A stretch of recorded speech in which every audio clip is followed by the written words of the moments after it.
La majorité des documents présentés datent de l'époque entre 1890 et 1914. Cette époque, c'est le moment de la fondation de la Troisième République, après la chute du Second Empire et la défaite de Sedan. Donc on crée une république à la suite d'un empire. Il est très important de recréer une unité nationale, de recréer une armée et de mettre un nouvel esprit patriotique dans la tête des enfants et de tous les citoyens. C'est également l'époque où la société de consommation apparaît, fin du 19e siècle, avec la création des grands magasins, le bon marché, etc. Les personnages les plus représentés, c'est souvent Napoléon, Jeanne d'Arc, donc soit les rois qui ont fait la grandeur de la France, soit des héros guerriers.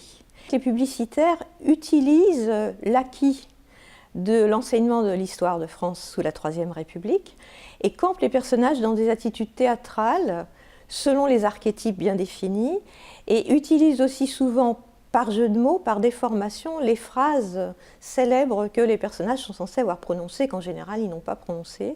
Donc en fait, ils utilisent un acquis de façon à ce que quand le consommateur passe devant l'affiche, il se dise « Ah tiens, ça je connais », mais en même temps un acquis décalé par l'humour.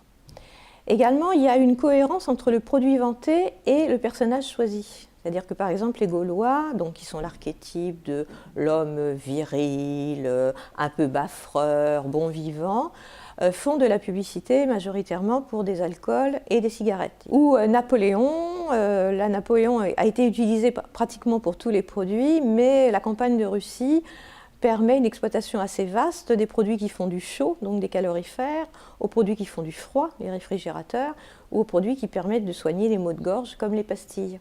En 1881, il y a une loi sur la liberté de la presse, donc tout est permis. Et il y a énormément de journaux de caricature qui fleurissent, et beaucoup de personnes qui dessinent dans les journaux de caricature sont également des affichistes.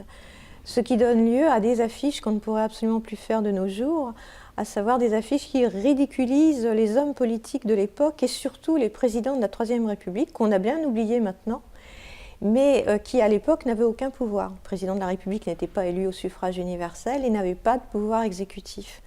Également, les 9/10 des affiches présentées sont des affiches qui vantent de l'alcool ou des cigarettes et qui montrent des personnes visiblement très heureux de fumer et très heureux de boire. Donc c'est aussi un type de publicité qui est complètement interdit maintenant. On a pensé à toutes les personnes dont les souvenirs d'école étaient lointains, ou bien qui n'avaient pas appris l'histoire de France de cette façon. Donc l'exposition est très explicative, avec énormément de panneaux qui rappellent quels sont les personnages, quelles anecdotes sont évoquées par le biais de l'humour dans l'affiche, ou quels mots célèbres sont repris et détournés.